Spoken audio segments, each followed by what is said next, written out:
And everybody out there in the pure agents landscape today, I got a guy that honestly, I'm gonna be honest, I don't know Randy. I don't know him. I've heard good things. Thank you. That's why I'm excited to have this conversation because I don't have a lot of experience with you, man. So I'm excited to kind of hear your thoughts on some things. Randy is a sitting LVR board member. Yep. Okay, so he's coming up for re-election. And so some of the things, obviously, just like with Stephanie the other day, I understand there's the things that you can't say and can't get into and have to tread lightly in certain things. I will say Stephanie's awesome. So we'll go. So Stephanie's.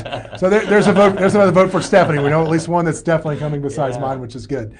So my first question is this: is over the last 2 years, I mean, there's been a lot of change with members, calling for transparency on the board for board votes, being able to see how people vote in different ways. How do you feel on that? Where do you stand? That's one of the biggest topics right now. Yeah. And the feedback we're getting, I think there's a big disconnect between the board and all our members. What I try to share with the members is that just remember, we are you guys. We're representing your best interests, and I think we can do a better job at sharing what we're doing in there, and not just the Zoom meetings that we do. Yeah. It's really the decisions we make. I think the why is the most important thing, and sharing the why we made it is so important. I'll give you a quick example, if I may. Okay. So like when we came about, and this is before my time, the association was trying to rebrand GOVR as LVR. Yes. And when it first got proposed on the table and I was there, I'm like, why are we doing this? There's years and generations involved in this name. It's branded. People know it. Why are we doing this? Yeah.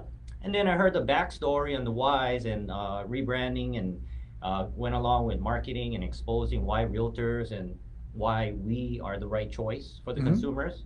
And I got 180 simply by listening. But without hearing the backstory on the why, I would have made a totally different decision and voted the other way. What was the why? What was the why?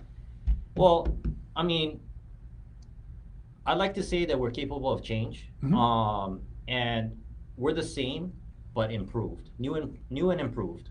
So just like an update on your Apple phone, Okay. I like to say that we rebranded ourselves as new and improved, and we want to show the public that realtors are relevant. Realtors are the reason real estate goes round, and they need us and how important we are to the consumers.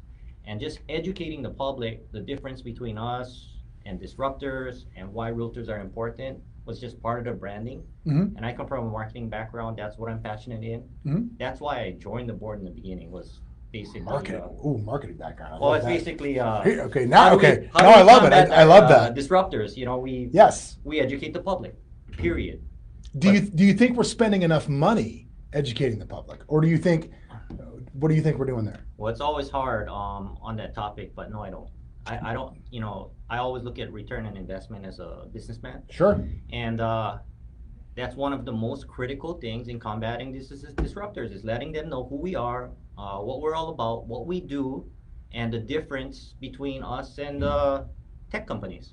And without putting the word out there, people know what they know. And they know a few names that go by a few big letters.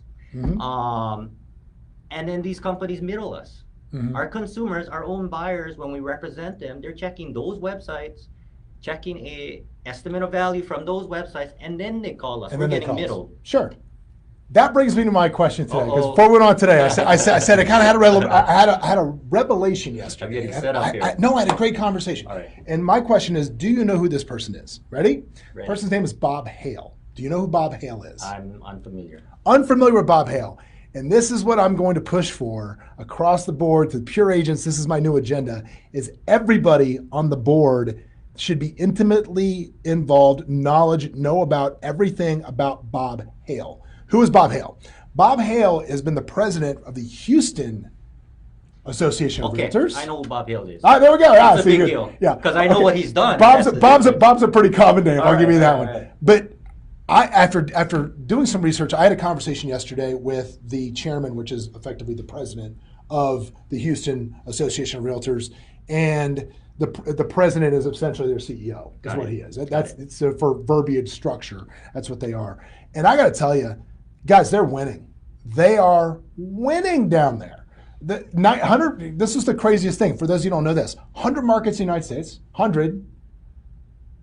The same portal is #1 in search in every one of those markets except for one. And that one is Houston. And the #1 site is their association So site. they're starting the trend. They're not the only ones. Yes! They're That's not why. the only ones. That's okay. So you're telling me you got a marketing background, which I love. I went to school for that, yes. You went to school for that, which I love that. We need creative minds to take control of the conversation. Okay, that's why I got into real estate, by the way. That's a check mark right there for Randy. It's a check mark in my book because that's what we need. We need creative minds to understand how to take that back. Now, I also believe that success leaves clues.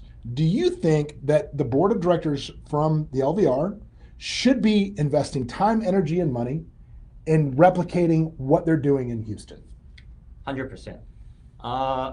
Replication, how do I put it in PC terms?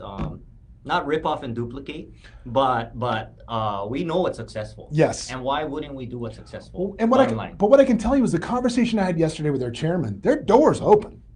Come on down. I mean, he told me, whenever you want to come down and have a meeting, that's great. I think this is we talk about a lot of things that we can do to really change our association. I mean, I can come up with a million ideas, but this dude's got it.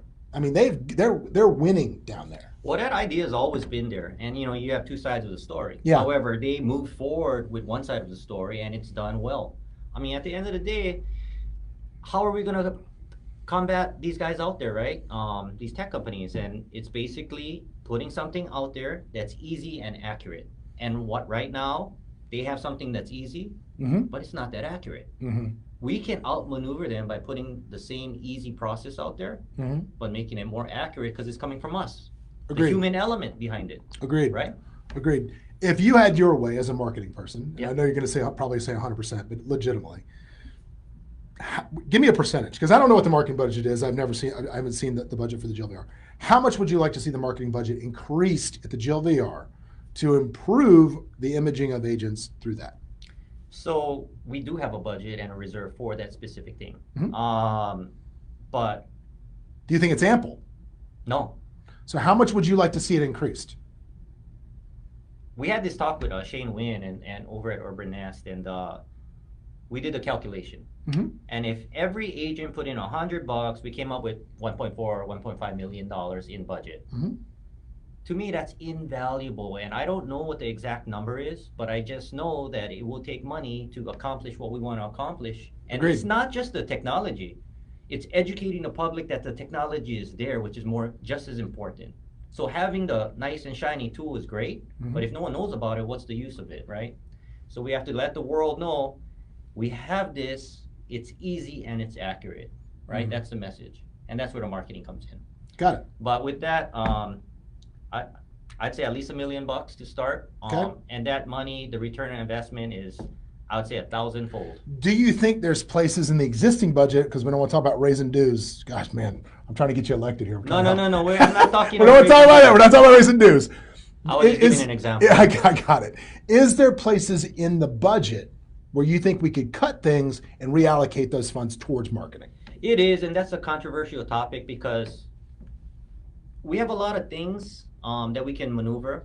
And of course, what gets looked at is the things that don't get used a lot, especially in technology, advertising, and all of that. And right now, we're allocating quite a bit of funds towards marketing. As you can see, the billboards, the commercials, and all that. We've acquired a company. Someone uses every tool, right? Sure. There's people out there, and unfortunately, it's going to be based on a decision what's most relevant. And just like consulting a buyer, we got to go with what's the positive and what's the negatives, and we're going to weigh out what's most important and come with a decision, right? But in the end, I mean, there are things that we can shift monies. They're already talking about doing that right now. Okay. I don't know specifically what those tools are or where those budgets being shifted are, but it's already being talked about. Do you think there's consumers within our marketplace that are being taken advantage of because they don't understand equity? They don't understand what they could get for their house on the open 100%. market. They don't understand. Do you think that we have a responsibility? 100%. Okay. So No, elaborating on that, I know where this is going. you know where I'm going. You know what I talk about. You know, the everything, stuff I talk everything looks good as it's presented. Sure. But at the end of the day, the consumer needs to know what they're getting, right? Price is what you get, value. Price is what you pay, value is what you get. And in the end, are they getting value? And without the consumers getting educated on, hey, what looks good and pretty on the outside, what are you getting in your pocket? And without that equation, I don't think it's a fair decision.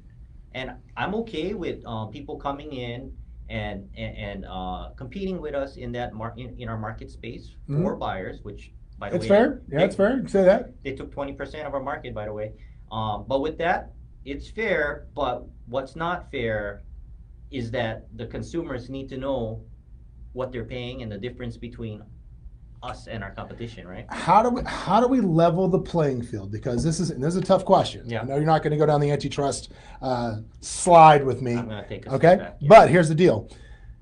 How do we level the playing field when our would-be competitors that were out to put us out of business seem to be able to say whatever they want about how we do business, and yet we are not allowed to say anything about how they do business? How do we level that playing field? Well, this all has to do with the marketing side of it and educating the public. That's the most important thing. And we just have to be, we have to navigate a little better and be a little more effective. And so when we look at this analogy, I always use the analogy, how do you beat a battleship? You use a speedboat. Yeah. And you outmaneuver that battleship, right? And you pick it apart and you stay laser focused on the task at hand. And Well, see, that's another great question, because I asked somebody else this week. It seems to me that we got to get more nimble in our decision making and the speed at which things happen. what I'm saying, to go backwards a little bit, you don't fight fire with fire. You use the fire and you become more strategic with that fire. Maybe turn it into a laser, whatever it is. Fire into laser. I love it. Turn a fire into laser. It makes sense. But you have to be more strategic. That's how you win the war, right? It's funny. I was talking to somebody last night, and I said, and this is why marketing is so important. The difference between Batman and Superman, marketing. Think about it. Everybody, they're both out to save you. They're both out to help you. But Batman has no marketing. Nobody knows. He's too mysterious. Nobody knows what's going on. He's doing all this work, and yet he's in the papers as the bad guy, right? People don't even know if he's a good or bad guy. Right. Guess what we are right now, guys? We're Batman, right? Would you agree with that? We're Batman right now. What makes us Superman? Marketing. Change our image to our customers, and then we become Superman. And it's doable. It is. I don't know if you guys watch. I'm sick of being Batman. You guys watch Cobra Kai on Netflix? Who doesn't watch Cobra Kai? So can bad guys become good guys? Well, Yeah, it's how you market it. If Johnny Lawrence can become a hero, you too can become Superman. And the good guy becomes questionable, and it's how you swing it, right? I love that. I got to tell you, Randy, it's been a pleasure. I'm going to give you an endorsement. I told you when you walked in, this is the first time we've ever really chatted. I didn't know, but the fact that you have that marketing background and you're pushing to help change our image from a place of immense knowledge. If you went to school for marketing, obviously you know how this works. Man, that you're somebody we need in there making a difference for us. I appreciate that. The place where I feel I add the most value is things outside the box. I mean, everyone's looking, and I'm not knocking anyone. It's just what people do, including myself. We all look at things inside the box. But what I really like doing is stepping outside the box and looking in and taking a different approach. And that way we can look at different angles and make sure we're making the right decision. So I love that. I love that. So guys, it's coming up. You got to vote. You got to vote. Like I said, there's about 600 of us in this group. If you all vote for him, he's going to win. And God knows the background he has. I'm tired of being Batman. I want to be Superman. You should want to be Superman too, or Superwoman if you do. Superwoman. Can I leave you with one thing, John? Sure. So I'm not here for an endorsement, and I know you weren't here to give me one. But I am here to be asked those tough questions that you brought up. Because I feel like you don't find out who a person is until you go through adversity. Yeah. Right? Just like a good realtor. You don't find out how good that realtor is. You don't find out their colors and stripes until you go through adversity. And so I appreciate those tough questions, and I think we should all go through that. Love it. Love it. Cool. Well, thanks, Randy. Guys, Randy. Help me help you. Thank you. Help Superman. Superman. Let's stay ahead of change. See you later, guys. Thanks, guys.